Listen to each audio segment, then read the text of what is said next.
नमस्कार बच्चों, 10th class में आज हम पढ़ेंगे बिहारी जी के बारे में पढ़ेंगे।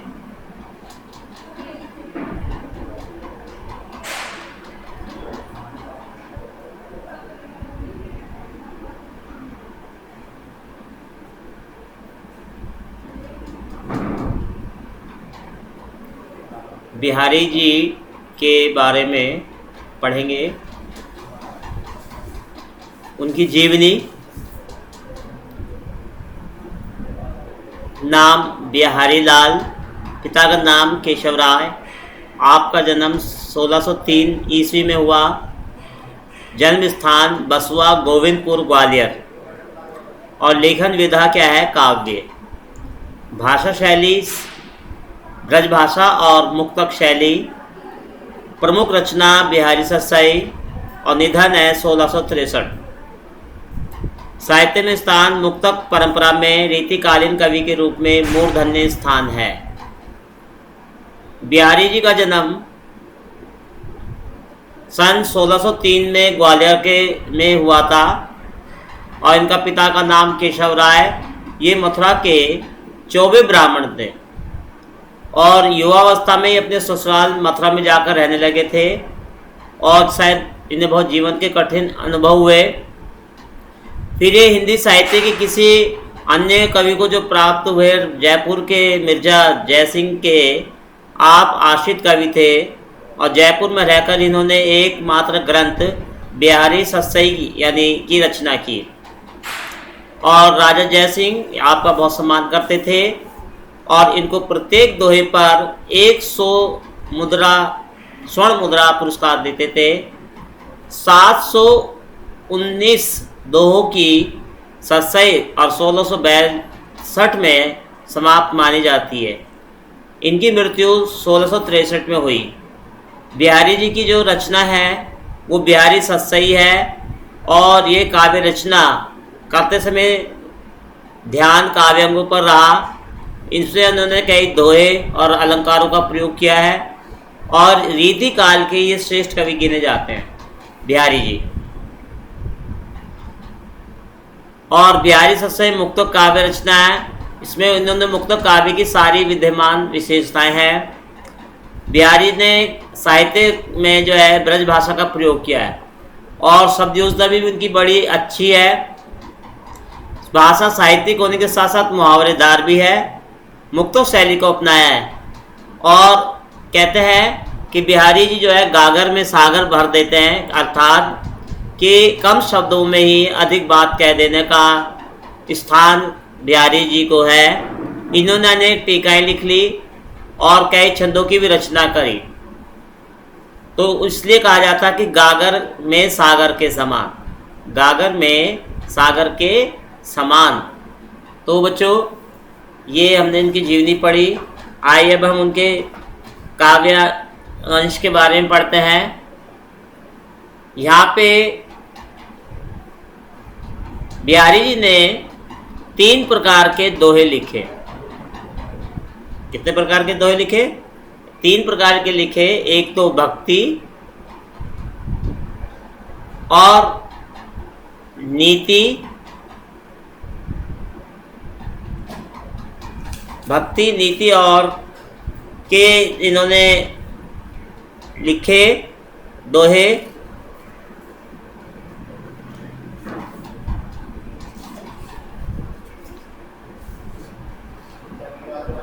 तो पहले भक्ति के हम देखते हैं दोहे क्या है।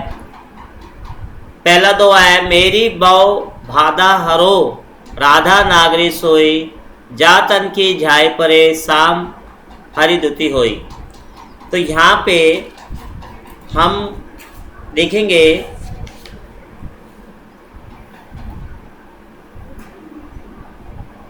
यहाँ पे दोहा जो है इसका हम सुंदर पढ़ेंगे कि प्रस्तुत दोहा हमारी पाठ्य पुस्तक हिंदी काव्य के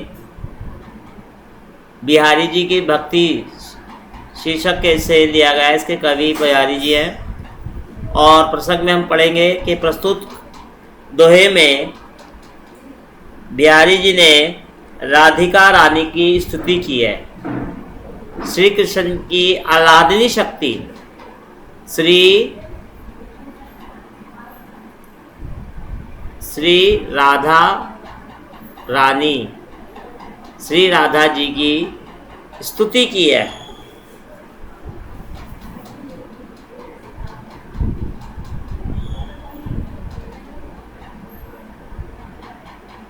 स्तुति की है उन्होंने। मेरी बहुबाधा हरो, बिहारी जी राधा रानी से प्रार्थना करते हैं कि हे राधा रानी, मेरे जीवन की सब बाधाओं को दूर करो। हरो मानो खत्म कर दो। राधा नागरी सोई, आप ऐसी चतुर नागरी है। जा तन की झाई परे श्याम हरि दुते, जा माने जिसके, तन माने तन से, झाई माने रोग या कष्ट, परे माने पढ़ने से, श्याम हरिदूती होए माने श्याम माने श्री कृष्ण, और हरिदूती होए माने प्रसन्न हो जाते हैं। और यहाँ पे 2-3 अर्थ है बच्चों। पहला अर्थ हम थोड़ा समझेंगे, शब्द अर्थ देख लेंगे। हरो का तो अर्थ है हर लेना, और नागरी माने चतुर।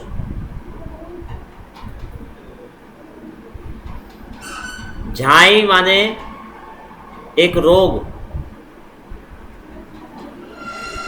हरिदूती श्याम माने श्री कृष्ण, हरिदूती माने यहाँ पे 2 अर्थ हैं। हरिदूती होए का मतलब है हरापन, हरापन, प्रसन्नता आदि। ये पहला है कि बिहारी जी कहते हैं कि जिनके शरीर की झलक पड़ने से श्री कृष्ण परम आनंदित हो जाते हैं, ऐसी नागरी अर्थात चतुर भक्तों के कष्ट को दूर करने में प्रवीण। नागरी सोई, प्रवीण राधा रानी जी मेरे संसारिक बाधाओं को दूर करें। ठीक है, पहला अर्थ तो ये भक्ति के रूप में है, और दूसरा जो है यहाँ पे रंग संयोजन है। दूसरा क्या है? रंग संयोजन, रंग संयोजन। दूसरा अर्थ है कि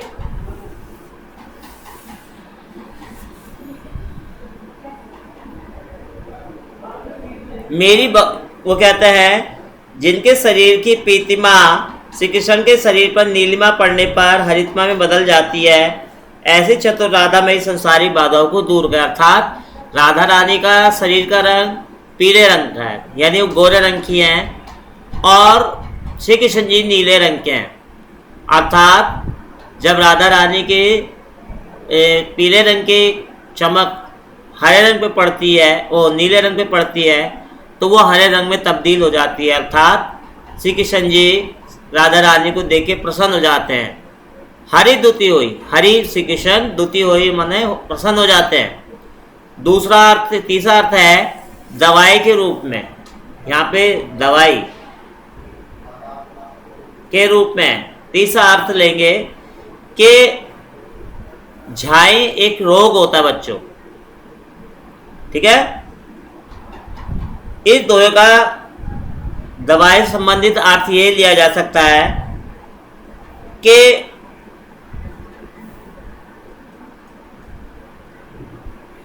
जिस प्रकार शरीर पर झाई नामक रोग के कारण काले धब्बे हल्दी, नागरमोथा और सोए के लेपन से समाप्त हो जाते हैं, उसी प्रकार चतुर राधा मेरी संसारिक बाधाओं को दूर करें। तो इस प्रकार से बिहारी जी के दोहों के कई अर्थ निकलते हैं।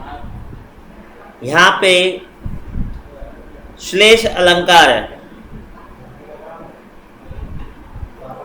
ठीक है ना, कौन सा अलंकार है? श्लेष, श्लेष अलंकार। और रस है श्रृंगार।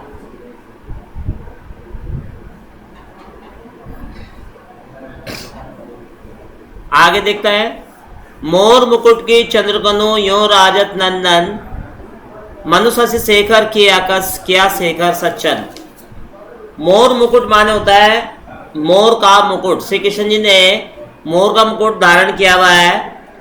और चंद्रकनु माने होता है चंद्रमा, चंद्रमा से। राजत माने सुंदर। नंदन माने नंद के बेटे आकाशी कृष्ण। आकाश माने प्रतिबिंब या चिढ़कर। शशि शेखर माने होता है शिव।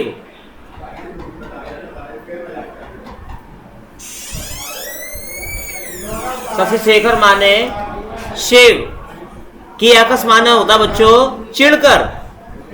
शेखर सतचंद माने सैकड़ों चंद्रमा धारण कर लिए हो। तो इस प्रकार से कवि जो है बिहारी लाल जी श्री कृष्ण जी की सौंदर्य का वर्णन करते हुए कहते हैं कि श्री कृष्ण जी ने सर पर मोर के मुकुट धारण किया हुआ है, ठीक है। और उनके मस्तिष्क पर सशक्त चंद्रमाओं से अंकित मयूर पंखा किरीट, किरीट माने मुकुट, पहना हुआ है। तो वो ऐसे सुशोभित हो रहे हैं मानो शंकर जी से स्पर्धा करने के लिए उन्होंने सैकड़ों चंद्रमाओं को धारण कर लिया हो। आगे देखेंगे। सोह तोड़े पीठ पटु श्याम सलोने गात, मानो नीलमणि सैल पर आता पर्यो प्रभात। सोहत माने शोभा देते हैं। ओढ़े माने पहने हुए। पीतु पटु माने पीले रंग के वस्त्र। श्याम सलोने गात सांवला शरीर, श्याम वर्ण। नीलमणि सैल, सैल माने पर्वत। आत्मपु माने होता है प्रकाश, प्रकाश, आत्म प्रकाश। बिहारी जी कहते हैं कि यहाँ पे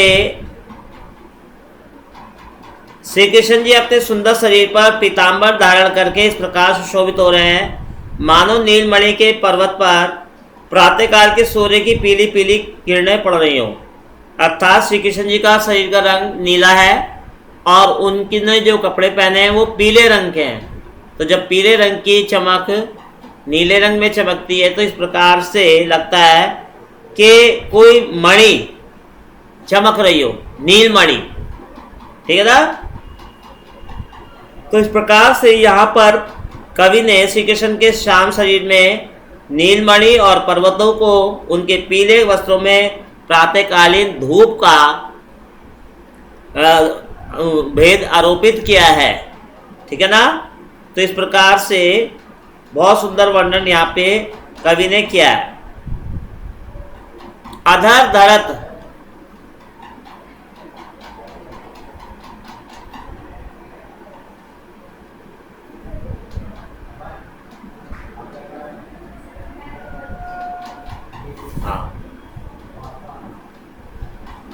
अधर धरत हरि के परत, होठ ढीठ पट ज्योति, हरित बास की बांसुरी, इंद्रधनुष की होती। अधर माने होठ नीचे का, अधर धरत हरि के परत। हरि माने श्री कृष्ण, श्री कृष्ण। होठ ढीठ पट ज्योति, ढीठ माने दृष्टि, ज्योति माने प्रकाश, बांस माने बांसुरी, बांस की बांसुरी, इंद्रधनुष की होती, इंद्रधनुष। तो कवि कहते हैं कि इस प्रस्तुत दोहे में एक सखी बांसुरी के सौंदर्य से मुग्ध होकर राधिका से उसकी प्रशंसा कर रही है। एक सखी जो है दूसरी सखी से कह रही है, एक सखी दूसरी से कहती है, क्या कहती है कि श्री कृष्ण के ये अपने अधर पर धारण करते ही और उस पर होठ, नेत्र और पीतांबर की ज्योति पड़ते ही हरे बांस की जो बांसुरी है इंद्रधनुष की सी हो जाती है। कहने का अर्थ है कि होठों की लालिमा, होठों का रंग श्री कृष्ण जी का कैसे, लाल रंग, और नेत्रों की ज्योति श्यामलता है, और पीले रंग के कपड़ों की पीतांबर रंग, और इस प्रकार से ये सब रंग मिलके इंद्रधनुष जैसे रंग के हो जाते हैं, इंद्रधनुष रंग हो। तो इस प्रकार से बांसुरी हरितिमा मिलाकर विविध रंग धारण कर लेती है। तो इसका कहने का अर्थ है कि जितने श्री कृष्ण जी वो राधिका रानी के पास जाएंगे, राधिका रानी उतनी ही प्रसन्न होंगी। आगे देखेंगे, या अनुरागी चित्त की गति समझे नहीं कोई, जो जो बूढ़े श्याम रंग त्यो तो उज्ज्वल होए। अनुरागी माने प्रेमी, अनुरागी माने प्रेमी, गति माने चाल, चित्त माने हृदय।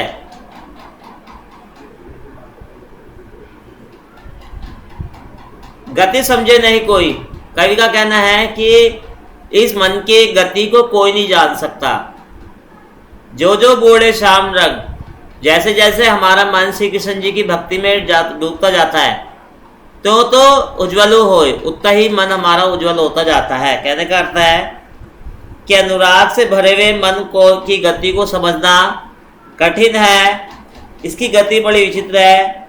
ये प्रेमी मन जितना ही काले रंग के श्री कृष्ण में डूबता जाता है, उतना ही पवित्र और उज्ज्वल निष्कलुष होता जाता है। अर्थात वैसे तो कहते हैं काला रंग जो है बुराई का प्रतीक है, लेकिन यहाँ श्री कृष्ण जी का जो शरीर का रंग है, उस रंग में हम डूब के हम और पवित्र होते जाते हैं। अर्थात हमारा जो मन है हृदय और उजाले से भर जाता है। आगे,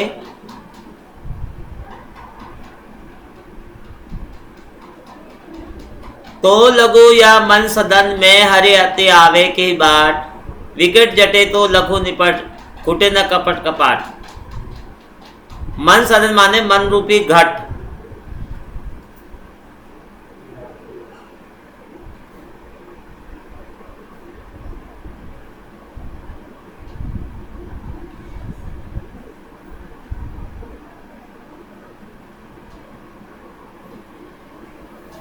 मन रूपी घट, और मैं माने अहंकार, मैं, अहम, अहंकार। हरि माने किस तरह से, कवि कहते हैं बाट माने होता बच्चों यहां पे रास्ता।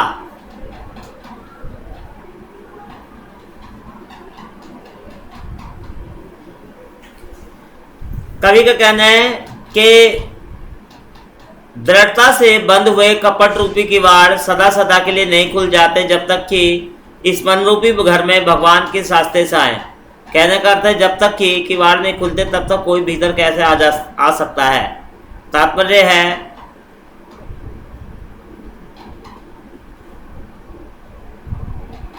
मन का कपट हटे तो ईश्वर उसमें प्रवेश करे। अर्थात जब तक हमने अपने मन पर कपट रूपी दरवाजे लगा रखे हैं, अहंकार है, तो हमारे हृदय में ईश्वर का प्रकाश या ईश्वर की भक्ति नहीं आ सकती। और जब हम जो है अपने हृदय के दरवाजे को पवित्रता से भर देंगे तो ईश्वर से हमसे प्रेम करेगा। आगे देखेंगे, जब तू जानो जय सकल जो हरि नाजो नाई, जो आखिर सब देखी आखिर ना देखी जाए। तो कहने का मतलब है जानियो माने ज्ञान कराया,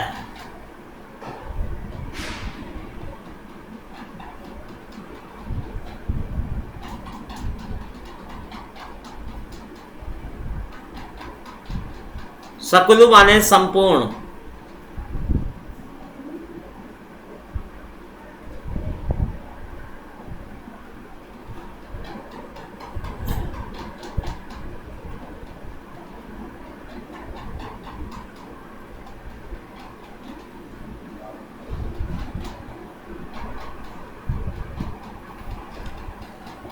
कि हरि माने ईश्वर, जान्यो माने जानते हैं, नाही माने नहीं, आखिन माने आंखें, सब देखी सबको देखती हैं, आखिर ना देखी जाए आंखें खुद नहीं देखती। कहने का अर्थ है कि हमारी आंखें सब चीज़ों को देखती हैं लेकिन वो अपने आप को ही नहीं देख पाती। अर्थात हे ईश्वर, तुमने जिस संपूर्ण जगत का ज्ञान मुझे कराया, तुमने उस हरि को नहीं जाना। यह बात वैसे ही मानो जैसे आंखें हमें सब कुछ दिखा देते हैं पर वे अपने आप को नहीं देख सकती, आंखें अपना आप को नहीं देख सकती। तो कहने का अर्थ है कि बिहारी लाल जी का कहना है कि भक्तों के भक्ति का प्रेरणा देते हुए कहते हैं कि तुम्हें ईश्वर को जान लेना चाहिए। जप माला छापा तिलक सरे न एक काम, मन कांचे मन वृथा साचिक रचे राम। कहने का अर्थ है कि जब माला छाप तिलक, माला जपने से और माथे पर तिलक लगाने से सरे ना एक काम का अर्थ है माला फेरना, जपना, छाप लगाना, चंदन का तिलक लगाना।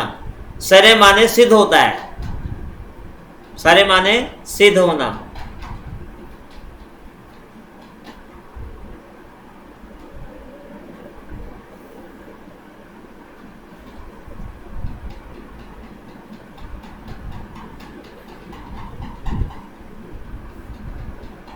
तो बिहारी लाल जी कहते हैं कि ईश्वर की भक्ति में आडंबर का कोई स्थान नहीं होता। मन का अनुराग ही सबसे पहली आवश्यकता है कि हमें सच्चे मन से प्रेम करना चाहिए। मन कांचे नाचे वृथा। मन कांचे का मतलब है कंचे वाला मन, कंच की तरह कमजोर मन। नाचे यानी भटकता रहता है इधर से उधर। और राचे सांचे राचे राम, राम तो सच्ची कृपा से मिल सकते हैं। तो इस प्रकार से यहाँ पे बताया है कि भक्ति के मार्ग में आडंबर जैसे दिखावे का कोई उपयोग नहीं।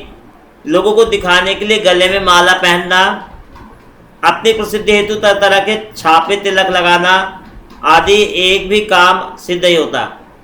जब तक तुम्हारा मन कच्चा रहेगा तब तक व्यर्थ ही नाचते रहोगे।